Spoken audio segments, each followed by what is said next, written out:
Hello नमस्ते, कैसे हैं आप सब लोग। जैसा कि हम लोग पॉलिटी पे डिस्कशन कर रहे हैं और हमारा लगातार प्रोग्रेस हो रहा है वर्क पे। और हम अगला टॉपिक अपना लेकर उपस्थित हुए हैं लोकसभा, जिस पर आज हम लोग पूर्णतः डिस्कस करेंगे लोकसभा के बारे में। कैसे क्वेश्चंस आते हैं एग्जाम में और क्या क्या प्रोविजन है, आपका प्रावधान है लोकसभा से रिलेटेड, जिनसे क्वेश्चंस बन सकते हैं। ठीक है, हमारा जो प्रोसेस है उसी प्रक्रिया को हम आगे बढ़ाते हुए इस पर बात करेंगे। ठीक है, लेकिन इससे पहले आज की शुरुआत करने से पहले हम जरा सा देख लेते हैं, क्योंकि देश में बहुत कुछ चल रहा है और विश्व स्तर पर सबसे ज्यादा जो विश्व की महाशक्ति के रूप में जाना जाता है अमेरिका। देखिए, जैसे अगर हम भारत की बात करते हैं तो भारत में जब रिजल्ट का चुनावों का जो रिजल्ट आता है वो एक दिन में क्लियर हो जाता है। पिछले 72 से 75 घंटे 80 घंटे के ऊपर हो चुके हैं और अमेरिका की काउंटिंग लगातार चल रही थी। और ये लगभग लगभग तय हो चुका है कि बाइडेन ही जीत रहे हैं, क्योंकि जॉर्जिया में लगातार दावा कर रहे थे कि डोनाल्ड ट्रंप आगे बढ़त बनाकर रखेंगे, लेकिन जॉर्जिया में भी डोनाल्ड ट्रंप पीछे हो चुके हैं। और यहां से ये संभावना बिल्कुल क्लियर हो चुकी है लगभग लगभग अब कि डोनाल्ड ट्रंप पीछे हो रहे हैं। पीछे कह रहे हैं, चुनाव हार रहे हैं, लेकिन फिर भी कहा नहीं जा सकता है, क्योंकि आगे सीट चल रही, इसका मतलब ये नहीं कि वो जीत चुकी है, कभी भी बाजी पलट सकती है। इसीलिए लगातार डोनाल्ड ट्रंप भी दावा कर रहे हैं। सीधा सीधा मतलब यही है कि यहाँ पर अभी भी सीट की लगातार बढ़त पे बाइडेन आगे चल रहे हैं, इसीलिए वो दावा कर रहे हैं जीत का, और डोनाल्ड ट्रंप भी दावा कर रहे हैं जीत का। लेकिन वो लगातार एलिगेशन भी लगा रहे हैं काउंटिंग को लेकर के, वो अलग मुद्दा है, उस पर हम नहीं करेंगे। दूसरा, देश में एक बड़ा ही चर्चित माहौल इस समय बना हुआ है अर्णव गोस्वामी का। जैसा कि आपने देखा कि अर्णव गोस्वामी की गिरफ्तारी हुई। अब यहाँ पे दो महत्वपूर्ण चीजें हैं। एक तो हम लगातार इस चीज की चर्चा कर रहे हैं, प्रेस मीडिया, यानी कि प्रेस मीडिया का तात्पर्य क्या है कि स्वतंत्रता, प्रेस की स्वतंत्रता। और प्रेस हमारा क्या है, लोकतंत्र का स्तंभ है। This is the fourth pillar of a constitution. अब जब कोई चौथा स्तंभ है तो उसकी भी अपनी एक महत्वपूर्ण भूमिका है। और यहां से एक और बात निकल के आती है, पुलिस। पुलिस यानी कानून व्यवस्था। कानून व्यवस्था किसका काम है, एग्जीक्यूटिव का काम है, कार्यपालिका का। तो ये सरकार की और पुलिस डिपार्टमेंट यानी कि कानून के संरक्षकों की जिम्मेदारी है कि कानून व्यवस्था को बनाया जा सके। यहाँ पर जो एलिगेशन लगा हुआ है सुसाइड अटेम्प्ट के रिलेटेड मामले पर अर्णव गोस्वामी को गिरफ्तार किया गया है। निष्पक्ष कार्रवाई चल रही है, अगर निष्पक्ष होती है तो मामला जरूर आएगा। सुना है कि सुप्रीम कोर्ट ने भी संज्ञान में लिया है, और ऐसे अर्णव गोस्वामी की गिरफ्तारी नहीं की जा सकती, इस पर भी कमेंट किया है। देखना दिलचस्प होगा कि आगे क्या है, क्योंकि सियासी काफी ज्यादा उठा पटक हो रही है। हमें बात करना है लोकसभा से रिलेटेड, तो हम आज लोकसभा को समझने से पहले थोड़ा सा लोकसभा के पहले हम समझ लेते हैं संसद की प्रक्रिया को, क्योंकि लोकसभा संसद का क्या है, एक अंग है। तो सीधा बात करते हैं संसद के बारे में। जी हाँ, संसद की अगर हम बात करते हैं तो संसद को पार्लियामेंट कहा जाता है, ये हम सब लोग बखूबी से जानते हैं, यू नो दैट। संसद के बारे में तो जिसमें क्या कहते हैं सर, हम इसको पार्लियामेंट के नाम से जाना जाता है। ये जो संसद की जो व्यवस्था है ना sir, this system has been taken from where, कहां से लिया हमने सर, इसको हमने ब्रिटेन से लिया है सर, ब्रिटेन से लिया है हमने। अब ब्रिटेन से लिया है सर हमने इसको, तो सर इसका जो प्रक्रिया है, तो संसदीय प्रणाली अगर क्वेश्चन बनता है तो याद रखिएगा ब्रिटेन लिया गया है। सिस्टम क्या है सर, ब्रिटेन से लिया गया सिस्टम, पार्लियामेंट्री सिस्टम की बात की जा रही है यहाँ पे, तो स्वाभाविक सी बात है पार्लियामेंट्री भी वहीं से लिया गया है। अच्छा, अब ये जो संसदीय व्यवस्था है, भारत किस प्रकार की व्यवस्था को फॉलो करता है सर, पार्लियामेंट्री सिस्टम को फॉलो करते हैं हम लोग, यानी कि संसदीय प्रणाली को फॉलो करते हैं। अमेरिका अध्यक्षीय प्रणाली है सर, वहां पर प्रेसिडेंशियल रूल है, आपका प्रेसिडेंशियल सिस्टम चलता है।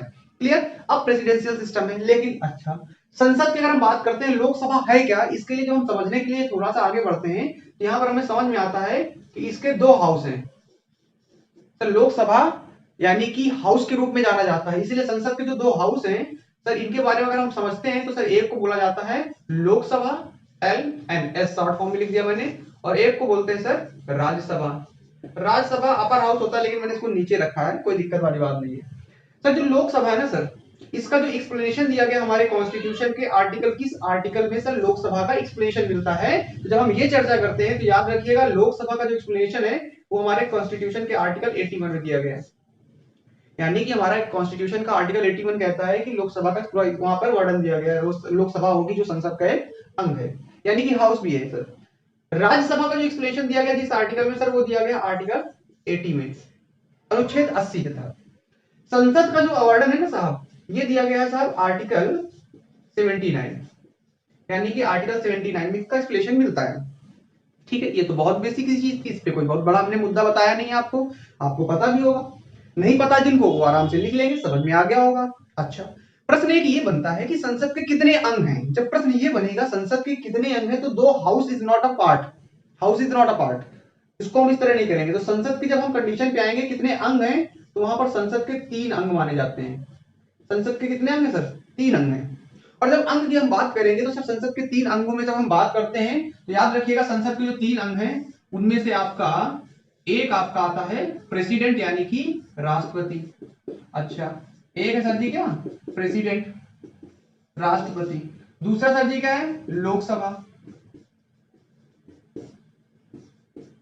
तीसरा क्या है सर जी, राज्यसभा। ठीक है, ये तीन आपके हाउस, आपके दो तो हाउस एक प्रेसिडेंट, जब तीनों को मिला लेते हैं साहब तो क्या हो जाते हैं, ये तीनों पार्ट्स हैं, अंग है सर। ठीक है, ये पार्लियामेंट के पार्ट्स हैं सर। इसका वर्णन तो हमने पढ़ ही लिया और पूरा विधिवत पढ़ा हुआ हमने प्रेसिडेंट के बारे में, कि अगर आपने वीडियो देख रखे, क्वेश्चन भी 50 हमने लगाए, और अगर आपने नहीं देखे तो देख लीजिए, कोई क्वेश्चन छूटेगा नहीं अगर आपने वीडियो पूरा देखा हुआ। 3 वीडियो मैंने पूरा डिस्कस कर रखा है प्रेसिडेंट के बारे में, कहीं कुछ भी छोड़ा नहीं है। ठीक है, और करंट अफेयर बहुत ही जल्दी आने वाला और बहुत ही सिस्टमेटिक तरीके से हम लोग लेके आएंगे। ठीक है, हम लोग 15 क्वेश्चन पर डिस्कशन करेंगे। हमारा जो सिस्टम है यहाँ पर, इनमें 10 क्वेश्चन करंट अफेयर के होंगे, जिनमें एक स्पोर्ट भी होगा, टेक्नोलॉजी भी होगा, डिफेंस भी हम कवर करेंगे, पॉलिटी जो घटनाएं हो रही होंगी उसमें भी, इंटरनेशनल का भी एक क्वेश्चन डालेंगे। यानी कि हर सेक्टर को कवर करते हुए इसमें चलेंगे हम पूरा सिस्टम से। और साथ ही साथ 5 क्वेश्चन ऐसे भी होंगे जो स्टैटिक जीके के होंगे। चलिए, कोई दिक्कत वाली बात नहीं। लोकसभा और राज्यसभा हमने यहाँ पर देखा हुआ है। अगले मुद्दे की बात सर, ये तो हमारा बेसिक मतलब हो गया, थोड़ा थोड़ा आइडिया मोटा मोटा। अब हम बात कर रहे हैं किसके बारे में, लोकसभा के बारे में आज हम पढ़ने वाले थे। तो आज हम शुरू करते हैं लोकसभा के बारे में। ठीक है, जिन्होंने नोट नहीं किया वो नोट कर ले, मैं थोड़ा सा साइड हो जाता हूं। ठीक है, और इसको इरेज करते हैं। आप नोट जरूर कर लिया करें, लिखने से क्या होती है, आपकी प्रैक्टिस होती है। भले आप वीडियो को थोड़ा सा पॉज कर ले, स्क्रीनशॉट ले ले अगर आप नहीं लिखना चाहते हैं, और अगर अपनी नोट्स खुद की बनाते हैं ना सर, तो आपके अंदर भी हैबिट होगी। कभी आपको कभी पढ़ाने की जरूरत हुए तो आपके पास कम से कम प्रैक्टिस तो है लिखने की, और लिखने की प्रैक्टिस नहीं होगी तो आप डायरेक्ट नहीं पढ़ा सकते। सोचिए कि रातों रात हम पढ़ाना शुरू कर देंगे और पढ़ाने लगेंगे, नहीं सर, ऐसा कभी नहीं होता sir. You have to work on that, और जब आप वर्क करेंगे तभी पॉसिबिलिटी है। ठीक है, आगे देखते हैं। तो सर हम यहाँ पर बात कर रहे हैं लोकसभा के बारे में। तो सर लोकसभा जो है सर, इसके बारे में सर, लोकसभा का सदस्य कैसे बन सकता है, क्वालिफिकेशंस क्या क्या है, योग्यता क्या है, कितनी सीट्स होती हैं, कौन अध्यक्ष होता है, इन सब पर चर्चा कर लेंगे हम सर जी, और किसी प्रकार का कोई क्वेश्चन नहीं छोड़ेंगे। तो पहली कंडीशन तो जरा समझते हैं, लोकसभा के कई सारे नाम होते हैं साहब, उन नाम के बारे में थोड़ा सा देख लेते हैं। सर लोकसभा आपका जो है पार्लियामेंट का सर लोअर हाउस है। किस प्रकार का है सर, इसे निचला सदन बोला जाता है। निचला सदन बोले या सर निम्न सदन बोले, कोई दिक्कत नहीं है। निचला सदन किस प्रकार का सदन है सर, हाउस है, जैसे लोअर हाउस है, लोअर हाउस। बहुत सारे लोगों के कमेंट्स आपके थे कि इंग्लिश में आप थोड़ा सा पढ़ा करिए, हिंदी में समझ नहीं आता है। Don't mind that, I can explain whole of the things in English, but actually just I have started in a Hindi language because of that, कि इंग्लिश की वजह से कहीं दिक्कत होती है, मैं इसलिए टोटली हिंदी यूज करता हूं। But I don't have any problem related from that to speak in English और Hindi. I can totally explain all of this whatever I have written in Hindi, उसको मैं इंग्लिश में भी बात कर सकता हूं, डजंट मैटर, कोई दिक्कत वाली बात नहीं है। सब चीजों को धीरे धीरे लेते हुए चलेंगे। ठीक है, कनेक्ट होना चाहिए बस, कनेक्टिविटी अगर बनती है, so that's not actually the problem. Hindi, English and Hindi is not a bar. Actually, this is not a problem. This is only way of to connect to each other. This is the medium to express your thoughts, emotion, and nothing is more than that of. ठीक है ना, बहुत जो English बोल लेते हैं बहुत अच्छे नहीं, इंग्लिश बहुत अच्छे बोल लेते हैं, या जो हिंदी है इंग्लिश नहीं बोल पाते बहुत खराब है। Doesn't matter, this is only way, ये एक तरीका है सर अपने आप को एक्सप्रेस करने का। But if you know that this is your plus point, this is your what, this is your talent like that to know more about English। Sir Hindi English आती है, दूसरी लैंग्वेज अपनी सर बहुत सारे भारत में ऐसी बोलियां हैं सर, उनको सीखने का प्रयास करिए सर, बड़ी मजेदार। भोजपुरी हो गया सर, आपकी बुंदेलखंड बोली, मतलब आप अगर जाएंगे सर स्टेट में, तो इंडिया में सर हर 200-300 किलोमीटर की रेंज में आपको नई तरह की एक कल्चर भाषा मिल जाती है सर, बड़ा ही अद्भुत है सर। हरियाणा लैंग्वेज कितनी प्यारी है, पंजाबी लैंग्वेज कितनी प्यारी है सर, सारी सीखनी चाहिए सर। ठीक है, आते हैं निचला सदन। सर लोअर हाउस की बात करें सर, इसके बाद लोकसभा को सर जनता का सदन भी कहा जाता है सर, इसे याद रखिएगा, इंपॉर्टेंट है, जनता का सदन, का सदन सर, इसे बोलते हैं sir house of the people, house of the people sir. और क्या बोलते हैं सर इसको, इसको एक नाम और दिया जाता है सर, इसको आपका अस्थायी सदन बोला जाता है, अस्थायी सदन, अस्थायी सदन, temporary house, temporary house. Why it is called temporary house, क्योंकि सर ये हर 5 वर्ष में क्या कर दी जाती है, डिसॉल्व कर दी जाती है, डिसॉल्व, भंग कर दी जाती है सर, इसको भंग किया जा सकता है। इस पर हम बात कर लेंगे आगे, कौन भंग करने का अधिकार होता है किसको। तो पहली चीज तो हमने ये देखा कि सर ये लोकसभा के कुछ नाम है। ठीक है, अस्थायी सदन होता है आपका, जनता का सदन कहा जाता है, निचला सदन कहा जाता है। ठीक है, अब कंडीशन ये कि इसके बाद अगर हम देखें कि कौन लोकसभा का सदस्य बन सकता है, ये क्वेश्चन ये बन जाता है सर। तो यहां पर जब हम बात करेंगे लोकसभा की योग्यता, तो सर जी योग्यता क्या क्या है ये भी हमें पता होना चाहिए सर। लोकसभा की सर योग्यता बनने की, लोकसभा अगर कोई कैंडिडेट बनना चाहता है उसके लिए क्या क्या क्वालिफिकेशंस होनी चाहिए, इसके बारे में हमें थोड़ा सा आइडिया होना जरूरी है। तो पहला इसका पॉइंट क्या है, क्या योग्यता होनी चाहिए सर? बहुत ही कठिन योग्यता है, भारत का नागरिक होना, जो शायद हर भारत का नागरिक होगा जो चुनाव में भाग ले रहा होगा या पढ़ रहा होगा। भारत का नागरिक जो हम सब लोगों के पास है, यानी कि हम लोग सब चुनाव पे खड़े हो सकते हैं, याद रखिएगा। दूसरी कंडीशन, न्यूनतम आयु 25 वर्ष होनी चाहिए, minimum age. Sir minimum age कितनी होनी चाहिए सर? मिनिमम एज होनी चाहिए सर 25 ईयर्स। ये थोड़ा सा दिक्कत कर सकता है, बहुत थोड़ा क्या, बहुत सारे लोगों की मिनिमम एज 25 अभी नहीं होगी शायद। अगर हो सकता है कुछ लोगों जो इस उम्र को क्रॉस कर गए हो तो हो सकता है वो लड़ सकते हैं, कोई दिक्कत वाली बात नहीं। अगला क्या कंडीशन योग्यता होनी चाहिए सर? अगली थर्ड पॉइंट में कहता है सर कि किसी प्रकार का आपराधिक मामला उस पर साबित ना हुआ हो। आपराधिक मामले पे देखो, केस अलग चीज है, एफआईआर हो जाना एक अलग चीज होती है, उनके खिलाफ लगाया गया आरोप साबित ना हुआ हो। आपराधिक आपराधिक मामला साबित ना हुआ हो, साबित ना हो। अच्छा, और क्या कंडीशन होती है सर? दिवालिया, बैंकरप्ट ना घोषित हुआ हो, दिवालिया ना घोषित हो, दिवालिया ना हो, दिवालिया को बोलते हैं बैंकरप्ट, दिवालिया ना घोषित हो, ना घोषित हो। ठीक है, अच्छा एक ही कंडीशन हो गई। एंड द मोस्ट इंपॉर्टेंट जो अक्सर हम बात करते हैं पांचवी, इसके बारे में बात लिख लेते हैं सर। कंडीशन ये कि सर उसे किसी भी हाउस ऑफ प्रॉफिट यानी कि लाभ के पद पर नहीं होना चाहिए, लाभ के पद पर नहीं होना चाहिए। अच्छा, ये तो सर जी हमारी रही किसकी कहानी सर? योग्यताओं की। लोकसभा का मेंबर बनना है तो सर ये क्राइटेरिया तो आपको फुलफिल करना ही होगा, तभी आप लोकसभा के मेंबर बनने के एलिजिबिलिटी क्राइटेरिया को फुलफिल कर रहे हैं सर। ठीक है, अच्छा अब इसके बाद कहानी आती है sir ji number of seats की और उसका कैसे अरेंजमेंट है। ठीक है, तो इस पर थोड़ा सा देख लेते हैं सर। इसको मैं इरेज करता हूं और इरेज करने से पहले आपको 2 सेकंड देता हूं, आप स्क्रीनशॉट ले लीजिए या पॉज करके आप नोट कर लीजिएगा। ठीक है, आगे देखते हैं सर जी। बहुत ही आसान है समझना चीजों को। जीएस तो मुझे लगता है सबसे आसान है क्योंकि आम जीवन से जुड़ी है। जीएस मतलब जीवन से जुड़ा होना सर, जीवन से संबंध, जीवन संबंध, अब किसी और के साथ संबंध नहीं सर, जीवन से संबंध होना चाहिए लाइफ के साथ में। सर यहाँ पर क्या बात करता है सर इसके बारे में? सर सीट्स के बारे में जरा देखते हैं सर।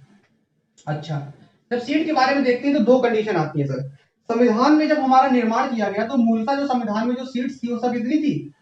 500 थी। मूलतः जो संविधान में सीट्स थी, मूलतः संविधान में, अब इसको जरा समझते चलना सर। मूलतः यानी कि फंडामेंटल जब हमारा कॉन्स्टिट्यूशन बना, जब लागू हुआ, उसमें 500 सीट्स थी। फिर हमने इसमें संशोधन किया, संशोधन किया और संशोधन करने के बाद हमने इसमें सीट्स बढ़ा दी और कितनी हो गई साहब? 525। क्वेश्चन जल्दी नहीं आता, फिर भी आप याद रखिएगा ये 7वां 7th कॉन्स्टिट्यूशनल अमेंडमेंट था। 7वां संविधान संशोधन। अब आपको ये बताना है कब हुआ था, चलो मैं लिख देता हूं 1956, 1956। अच्छा, इसके बाद साहब 525 से हमने फिर क्या किया? अमेंडमेंट कर दिया, और अमेंडमेंट किया हमने और हमने सीट्स बढ़ा दी सर जी कितनी? फिर से, और बढ़ाकर हमने कर दिया 545। और सर हमने कौन सा कॉन्स्टिट्यूशनल अमेंडमेंट किया सर? 31वां। जब सीट सॉल्व करेंगे साहब ना तो वहां पे क्वेश्चन पढ़ा है, दोनों पढ़े इस तरह के, और आप अगर नहीं पते तो फिर तो आप गए। संविधान संशोधन 1974 में हुआ, दैट्स नॉट रिक्वायर्ड सन, आपको याद रखने की जरूरत नहीं है। अच्छा, 545 हो गया। इसके बाद फिर हमने क्या किया सर जी? फिर हमने 1987 में एक सर पुनर्गठन कमीशन यानी कि एक्ट लाए, पुनर्गठन अधिनियम। क्या लाए सर? पुनर्गठन अधिनियम। ये हम सर क्या लेके आए सर? एक आपका एक्ट लेके आए, अधिनियम। और इस एक्ट के तहत हमने सीटें बढ़ाकर कितनी कर दी? 552। और अभी प्रेजेंट टाइम में कितनी है सर जी? 552। ये तो हमारी सर जी कहानी हो गई किसकी? सर सीट की, नंबर ऑफ सीट्स की। अच्छा, इसके बाद बात ये आती है कि अभी इलेक्शन कितनी सीट्स में चल रहा है सर? इलेक्शन तो सर 552 में नहीं हो रहा है ना, तो जरा इसको भी थोड़ा समझ लेते हैं। अब इसके आगे की जो कहानी साहब उसको जरा समझते हैं और इसको बड़े अच्छे से समझ लेते हैं। देखिए बात यह है कि हमारा जो वर्तमान में सर जो इलेक्शन हो रहा है सर, वो कितने को हो रहा है? प्रेजेंट टाइम में 545। अगर आपसे पूछेगा लोकसभा कुल कितनी सीटें और 552 नहीं पड़ा, याद रखिएगा ऑप्शन यही पड़ा होता है। तो उस सिचुएशन पे हमें समझना है कि एग्जाम में पूछा क्या जा रहा है, उसका इंटेंशन समझना है। देखिए कई बार आप कहते हैं ना क्वेश्चन गलत नहीं होता है, हाँ होते हैं, ऐसा नहीं है, फिर भी क्वेश्चन क्या पूछा जा रहा है आपको उस एग्जाम हॉल में ऑप्शन के अकॉर्डिंग चलना होता है, यानी कि आपने जो रटा हुआ वही आपका हो, आपको समझना क्वेश्चन का तरीका और उसके अकॉर्डिंग जो सबसे परफेक्ट आंसर होगा वो आपको टिक करना है। ठीक है, चलिए अब 545 में सर जब हमारा कंडीशन होती है तो सर इसका जब क्लासिफिकेशन करते हैं ना साहब, इसका जो क्लासिफिकेशन है वो सर 3 प्रकार से क्लासिफिकेशन है। 3 प्रकार से कैसे क्लासिफिकेशन है सर, इसमें 2 तो आपके होते हैं एंग्लो इंडियन, कैसे होते हैं सर ये एंग्लो इंडियन, आंग्ल भारतीय, आंग्ल भारतीय एंग्लो इंडियन। अच्छा, कौन मनोनीत करता है इनको, इनको मनोनीत किया जाता है नॉमिनेटेड बाय प्रेसिडेंट। पी 52 लिख दिया, 52 मतलब प्रेसिडेंट का सर आर्टिकल 52 में दिया गया, और पी मतलब प्रेसिडेंट इनको क्या करता है सर नॉमिनेट कर देता है, nominated by which one this one. अच्छा, इसके बाद बचे कितने सर 543।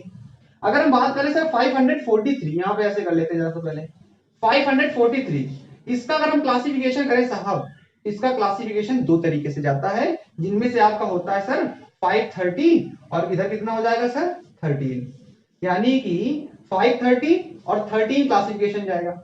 530 13 सीट्स लोकसभा की कहां से आती है, यूटी से आती है। यूटी मतलब होता है यूनियन टेरिटरीज, मतलब केंद्र शासित राज्यों से। और जो 530 सीट्स है साहब ये आती है स्टेट से, यानी कि राज्य से आएंगे, राज्यों से चुनकर आएंगे यहाँ पर। तो ये तो क्लासिफिकेशन हमारा हो गया सर 545 में सीट्स का अरेंजमेंट हो गया। अच्छा, दूसरी कंडीशन 552 का अगर हम क्लासिफिकेशन करें, टोटल 7 सीट पे इलेक्शन नहीं होता है, 552 का क्लासिफिकेशन करेंगे तो सर यहाँ पर क्लियर कर दिख रहा है, 2 इधर चली गई सर, और इधर 500 तक कितना 50, और जब 550 होगा सर तो इसमें जब क्लासिफिकेशन करते हैं सर तो इसका जाता है 530 एंड 530 के बाद इधर सर जी 20। तो जो 20 सीट्स किसकी है सर यूटी की है, इलेक्शन यहाँ पर ऑर्गेनाइजेशन चल रहा है सर 13 पे, और ये वाली कितनी है सर किसकी है स्टेट की है। तो सर एक तो कंडीशन हमें ये क्लियर कट समझ में आ गया कि सीट्स कैसे इंक्रीज हुई 1 बाय 1, कितनी प्रेजेंट टाइम में इलेक्शन होता है, टोटल कितना है, और ये सर जो दोनों आपके कितने कौन है एंग्लो इंडियन हो गए सर। ये प्रक्रिया हमारी, इन पे क्या होता है साहब इलेक्शन होता है। अगर पूछ लिया कितने सीटों में इलेक्शन होता है सर, इलेक्शन इतनी सीट पे होगा 530, इधर कितनी सीट पे होगा सर, ये इलेक्शन हो रहा है सर। अब इलेक्शन में भी आपका स्टेट और आपका यूटीज के अकॉर्डिंग चलता है। तो ये तो हमारा पूरा का पूरा बेसिक फंडा हो गया, जिसपे हमने समझ लिया कि सर कैसे इलेक्शन प्रक्रिया चल रही है। अच्छा, इसको नोट कर लीजिए, आप इसका स्क्रीनशॉट ले सकते हैं क्लियर कट तरीके से, आप ऐसे ही नोट कर लीजिए या अपने कॉपी में नोट करते चलें, लेकिन नोट तो करेंगे तभी आपको समझ में आने वाला है, वरना फिर ऐसे तो फिर आप केवल कथा सुनेंगे सत्यनारायण की, और प्रसाद मिलेगा पंडित जी की तरह, और वो खाने के बाद फिर खत्म हो जाएगा, कुछ समय तक उसका प्रभाव रहता है। ठीक है, आप इसको अगला देखिए सर।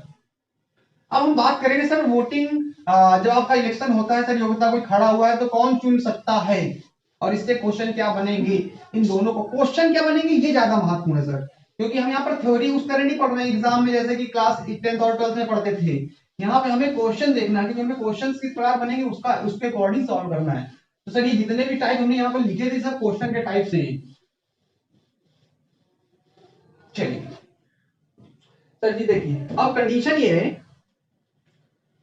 कि जब संविधान बना, मूलतः फिर वही वाली कंडीशन आ जाती है, मूलतः जब संविधान बना तो मूलतः यानी कि फंडामेंटल, तो लोकसभा में जो व्यक्ति वोटिंग करेगा उसकी न्यूनतम आयु कितनी होनी चाहिए थी, 21 वर्ष होनी चाहिए थी, ये कंडीशन था न्यूनतम आयु किसकी, मतदाता की, ये प्रावधान था सर, यानी कि वही वोटिंग कर सकता है जिनकी न्यूनतम आयु सर कितनी हो 21 वर्ष हो। अच्छा, तो भैया ये बताओ 21 वर्ष तक इंतजार करेंगे तब वोटिंग करेंगे, लेकिन सरकार ने कहा कि यार ये तो बहुत जल्दी एडल्ट हो रहे हैं, समय के साथ में मैच्योर हो रहे हैं, डिसीजन लेने में सरकार बनाने में योगदान कर रहे हैं, तो क्यों ना इनकी आयु को क्या कर दिया जाए, कम कर दिया जाए। तो सरकार ने क्या किया, इनकी आयु को क्या कर दिया, डिक्रीज कर दिया, और जब डिक्रीज कर दिया इन्होंने क्या कर दिया, अब कहा कि सर 18 वर्ष के जो लड़के होंगे वो भी वोटिंग में पार्टिसिपेट कर सकते, यानी कि मिनिमम न्यूनतम आयु कितनी होनी चाहिए सर, 18 वर्ष होनी चाहिए, यही तो सर अभी हमारे प्रेजेंट टाइम में 18 वर्ष होनी चाहिए। लेकिन संविधान संशोधन किया गया, और कौन सा संविधान संशोधन था, ये याद रखना भाई साहब, ये संविधान संशोधन था 61वां, यानी कि 61वां कॉन्स्टिट्यूशन संविधान संशोधन, कॉन्स्टिट्यूशनल अमेंडमेंट बोलते हैं संविधान संशोधन को। और इसी को कहा गया sir adult franchise. Adult franchise यानी कि वयस्क मताधिकार। वयस्क मताधिकार। ये तो हमने सर जी क्या कर लिया, पूरा का पूरा सिस्टम देख लिया इसका। अच्छा, तो मूलतः 21 वर्ष की था कि अब कितना 18 वर्ष है, और जो जो लोग 18 वर्ष के हो चुके होंगे वो सब वोटिंग में पार्टिसिपेट कर सकते हैं। आई होप कि आप लोग करते भी होंगे, क्योंकि एक जागरूक नागरिक यानी कि एक अगर सिटीजन का ये दायित्व भी कर्तव्य भी है कि आप सरकार में बनाने में योगदान करें, वरना फिर आप सरकार को कोस नहीं सकते, सरकार काम नहीं कर रही, आपने उस समय क्यों अपनी जागरूकता नहीं दिखाई, ये भी आपका दायित्व बनता है। ठीक है, इसके आगे थोड़ा सा हम लोग और देख लेते हैं। देखिए अब लोकसभा के बारे में हम लोग इतना समझ लिया, तो लोकसभा का अध्यक्ष भी तो होता होगा ना सर जी।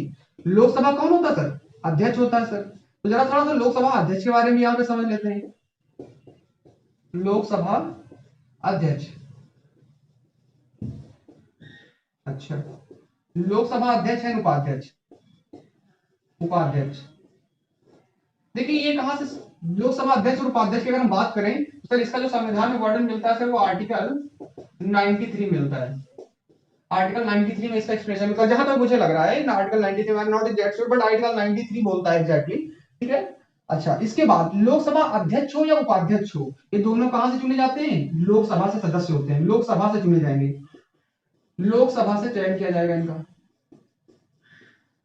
अच्छा, दूसरी कंडीशन, देखिए अध्यक्ष के पास बहुत सारी पावर्स होती हैं, जैसे ओम बिरला जी समय वर्तमान में अध्यक्ष हैं। अब जो लोकसभा का अध्यक्ष होता है उसके बारे में थोड़ा सा समझ लेते हैं। लोकसभा का जो अध्यक्ष होता है ना साहब, वो जब आपका लोकसभा का अध्यक्ष चुना जाएगा तो प्रश्न ये बनता है क्या वो लोकसभा अध्यक्ष पद की शपथ लेता है क्या।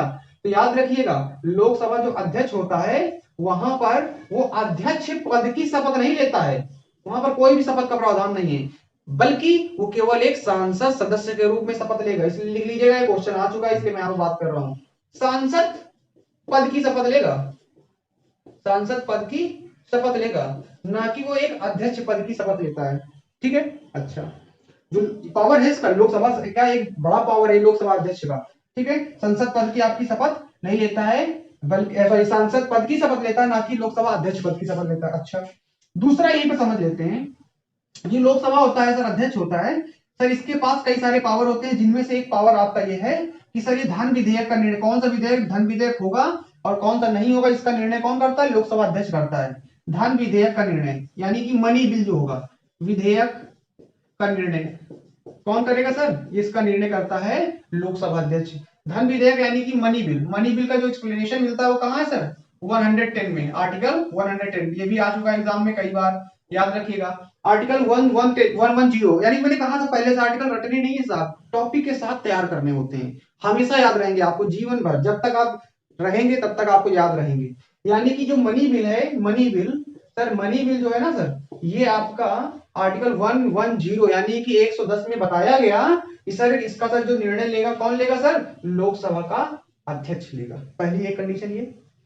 इसके साथ ही साथ क्योंकि हम यहाँ पर बात कर रहे हैं लोकसभा अध्यक्ष के बारे में, तो सर याद रखिएगा लोकसभा अध्यक्ष के पास एक बहुत महत्वपूर्ण एक और अधिकार होता है, आई थिंक यहाँ दिख नहीं रहा होगा, तो मैं इसको थोड़ा सा इरेज कर देता हूँ, तो इरेज करने से क्लियर हो जाएगा चीजें। ठीक है, अगर आपको मजा आ रहा है तो आप लोग कमेंट में जरूर बताया करें यार, इससे मुझे भी थोड़ा सा आइडिया चले कि यार आप लोग पसंद कर रहे हैं कि नहीं कर रहे हैं, और फिर भी नहीं पसंद कर रहे होंगे तब भी आपको पसंदीदा हम बना लेंगे अपना, टेंशन नहीं लेना, काम तो हम करेंगे ही करेंगे, छोड़ेंगे नहीं ऐसे, तो वो तो बात की बात है। ठीक है, अब इस पे आते जरा सा, पहली कंडीशन शपथ हो गया सर, धन विधेयक हो गया, इसके बाद एक पॉइंट और हम डिस्कस करना चाह रहे थे लोकसभा के बारे में, तो लोकसभा अध्यक्ष के बारे में एक पॉइंट और है, क्या है सर वो पॉइंट, कि सर इसका कार्यकाल कितना होता है, ये भी तो क्वेश्चन बन जाता है, ये भी प्रश्न आ चुका है, कार्यकाल भैया कितना होता है लोकसभा अध्यक्ष का, तो लोकसभा का कार्यकाल तो होता होगा ना कुछ, लोकसभा का जो कार्यकाल होता है साहब, वो याद रखना सर कहां तक होती है, नई लोकसभा के गठन तक, नई लोकसभा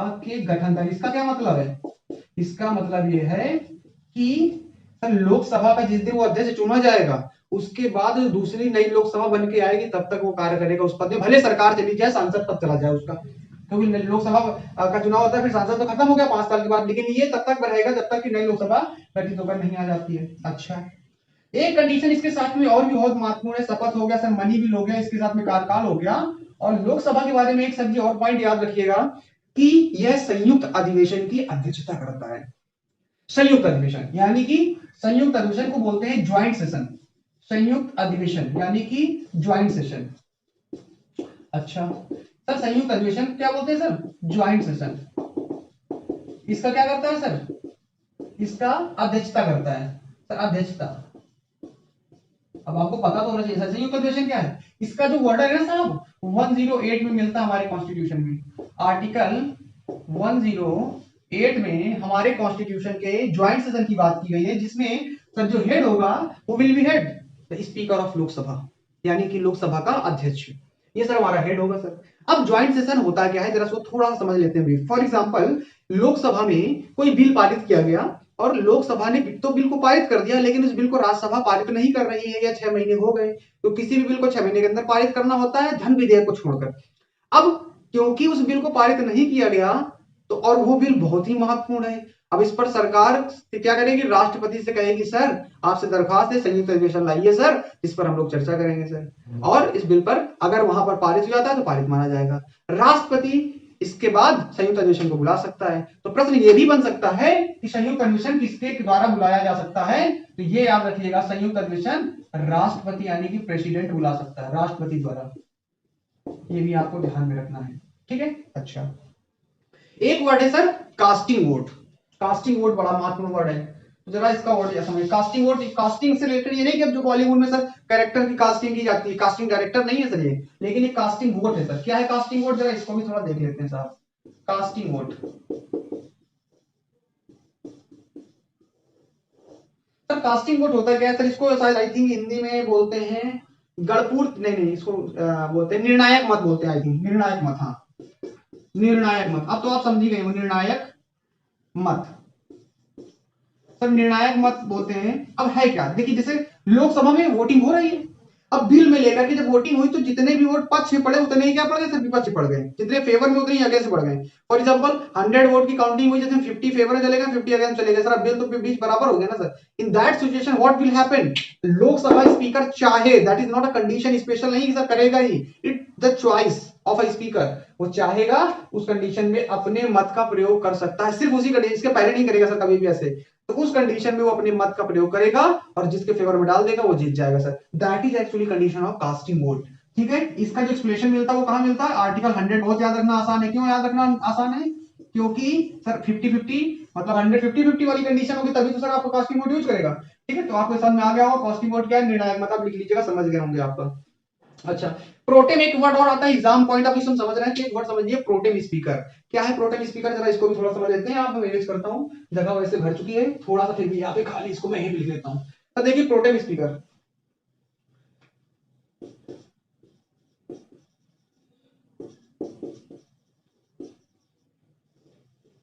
प्रोटेम स्पीकर। अब प्रोटेम स्पीकर की अगर हम बात करते हैं साहब, तो प्रोटेम स्पीकर कौन होता है सर? जब नई लोकसभा का गठन होता है ना, बहुत क्वेश्चन आता है सर, नई लोकसभा का जो गठन होता है ना, उस नई लोकसभा के गठन की जब पहली बैठक होगी, उस पहली बैठक में सभी सांसदों को शपथ दिलाई जाती है सर। वो दिलाई जाती है ना सर, सांसद शपथ लेते हैं। अगर आपने देखा होगा नई लोकसभा जब गठित की गई तो सर वो दिलाई गई, सनी देओल भी ने शपथ दिया जाकर के, जितने भी सांसद हैं, मोदी जी भी लेंगे संसद में सांसद पद की शपथ। तो जो शपथ दिलाता है उस दिन पहली बैठक में राष्ट्रपति उन्हीं सदस्यों में से जो सबसे ज्यादा सीनियर होता है व्यक्ति, उसको क्या कर देते हैं? प्रोटेम स्पीकर बना देते हैं। तो यानी कि पहली लोकसभा की बैठक में, यानी कि नई लोकसभा की पहली बैठक में जो सर अध्यक्ष बनाया जाता है, जिसका काम क्या है? शपथ दिलाना, उससे ही क्या कहते हैं? प्रोटेम स्पीकर कहा जाता है। ये भी आपको क्लियर हो गया? अच्छा, इस प्रकार लगभग प्रेजेंट टाइम में प्रोटेम स्पीकर कौन थे इस वाली लोकसभा के, ये भी आपको पता होना चाहिए। अगर आपको नहीं पता है तो कमेंट बॉक्स में आप सर्च करके बताइए, मैं आपको हिंट दे देता हूँ। वीरेंद्र जी थे, आपको ये बताना। अच्छा चलिए कि ये कहां से बिलोंग करते हैं, वीरेंद्र जी कहां से बिलोंग करते थे। चलिए मैंने आपको स्टेट का नाम बता दिया कि एमपी से बिलोंग करते थे, आप इनकी लोकसभा की सीट बताइएगा कहां से, इंपॉर्टेंट है, करंट में काफी था जब ये बने थे। तो एमपी से बिलोंग करते हैं, वीरेंद्र जी हैं, प्रोटेम स्पीकर थे। वर्तमान में आपके जो लोकसभा अध्यक्ष हैं वो ओम बिरला जी हैं, ओम बिरला, ठीक है। ये आपके राजस्थान से बिलोंग करते हैं सर। और राजस्थान में सर कहां से? ये आपका राजस्थान में कोटा से बिलोंग करते हैं, जहां पे सर आईआईटी और एमबीबीएस यानी नीट का जो हब है सर, आपका जहाँ पे कोचिंग करने जाते हैं वहां से बिलोंग करते हैं सर, तो ये कंडीशन सर उनकी है आपकी। इस प्रकार हमने यहाँ पर पूरा का पूरा लगभग ये प्रयास किया है पूरा का पूरा डिस्कस करने का कि कैसे लोकसभा के बारे में क्वेश्चन बन सकते हैं। आई होप कि आपको समझ में जरूर आया होगा। और एक काम आपसे और कि आप इसको, अगर आपको पसंद आया है तो लाइक और शेयर कर दिया करो, क्योंकि मेरी आदत वो नहीं कि मैं अब लिख के पीछे की प्लीज लाइक शेयर कमेंट करें, मैं वो सब चीजों पे नहीं करता, इसलिए मैं डायरेक्ट ही बोल देता हूँ। और अगर आपको पसंद आ रहा हो तो आप इसे जरूर ठोक दिया करो शेयर लाइक करके। ठीक है, मिलते हैं अगले वीडियो में, तब तक के लिए नमस्कार, जय हिंद, जय भारत।